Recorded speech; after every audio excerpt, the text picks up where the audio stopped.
Hi, I'm Michael Murata, and you're watching What Would Michael Do? Today I'm going to make a batch of ghee, which we've just run out of. Ghee is an uber clarified butter, and it's an ancient Indian custom that's been going on for thousands and thousands of years. I will talk about the benefits of ghee in a few minutes, but let's get it started because it's the simplest thing to do is get it started. There are lots of recipes for making ghee. This is the one that's been successful for me, so this is the one I'm going to share with you today. Over medium-high heat, I'm going to melt, what I started with is a pound of butter. You could do it with 2 sticks if you want to just play. Once the butter starts to boil, we'll reduce it a little lower to real medium heat, and then let it simmer until a foam starts to appear on the top. Clarifying butter is the process by which we get rid of the milk fats and the water, so we just have the actual fat from the butter. And there we go. You see the butter has completely melted. It's starting to boil. I can hear it boiling. Not a rapid boil like water does, but once it hits that stage, I'm going to turn it down to medium and just let it simmer. You can see after about 3 minutes that foam starts to appear on the top. It happens relatively quickly. You can do this really slowly and skim the foam, which some people do, but I like Alton Brown's suggestion that this foam will disappear and a second foam will start, probably within 8 to 10 minutes. Just keep an eye on it. You don't want the butter to burn. I'm currently at number 1, just above what I would call the simmer point on my stove. Regular clarified butter is what is normally served with lobster for dipping. Wow, it's like a butter symphony back there. It's so loud. But ghee takes clarified butter to the next level. What I love about it is that it's got a very nutty, rich texture to it. Very, very smooth and creamy. It has an extraordinarily high smoking point. So if you use it for cooking, and a little goes a long way, then it's not like, butter burns right away. This does not. We've taken out the milk fats, that's what burns.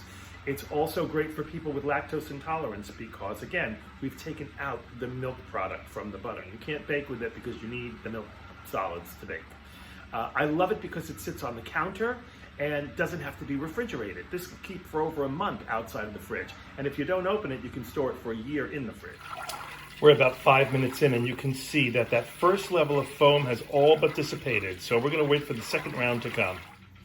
This nutritional powerhouse not only packs a wallop of flavor, it also has anti-inflammatory benefits. It's great if you very sparingly use it on your toast or muffins or bagels if you like, but again, a little goes a long way. You can actually buy ghee, of course, it's available, but it costs 3 times as much as making your own. I mean, a pound of butter these days goes for roughly somewhere between $3.50 and $5, depending on where you're shopping. A tub of ghee costs about $15 to $20. So I think it's beneficial, especially now when we've got all this time on our hands. Make your own ghee. Let's see how it's doing. And now you can see our second layer of foam has started to form on the top. It's got just the tinge of brown around the edge. Ghee, when it's really kind of close to done, is really in 3 layers. You've got your foam on top, you've got the clear, clarified butter beneath it, and at the bottom of the pan, you can see the rusty brown bits of milk fat that have sunk to the bottom.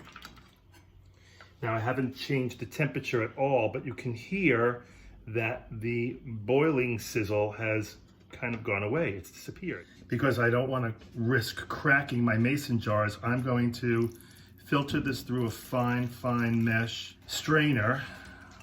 I'm going to do this without the cheesecloth, just the first time through. Okay, I've got a triple or quadruple layer of cheesecloth on top of this little strainer, which I'm going to place right on top of my little mason jar.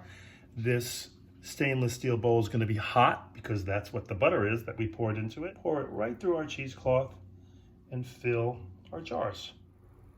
So that 1 pound of hard butter has clarified down into about 16 ounces in these 2 jars of this caramel, dark, rich, beautiful color. This is our end product, and now I'm going to let it cool down and solidify. Well, there it is. There's our finished product. That's been sitting on the counter for several hours, and it has firmed up just the way we said it would, and I want you to see this creamy consistency is just the way it will remain. Really smooth and luscious. It's no wonder that this has been a staple in Indian cooking for years, in all Middle Eastern cooking, in fact. I've become a big fan of ghee, obviously. I love that it has anti-inflammatory agents. I love that it's really good for people who have lactose intolerant issues. It's wonderful for cooking. It enhances every dish, that nutty, sweet flavor. I don't scramble an egg without starting off with a little bit of ghee in the pot. It's delicious for sauteing mushrooms, onions with a little bit of olive oil, just about anything you can think of. And it doesn't burn. That's the best thing about it. Try some ghee. You'll be glad you did. Share this if you will, and subscribe if you haven't. And thanks for watching. See you next time.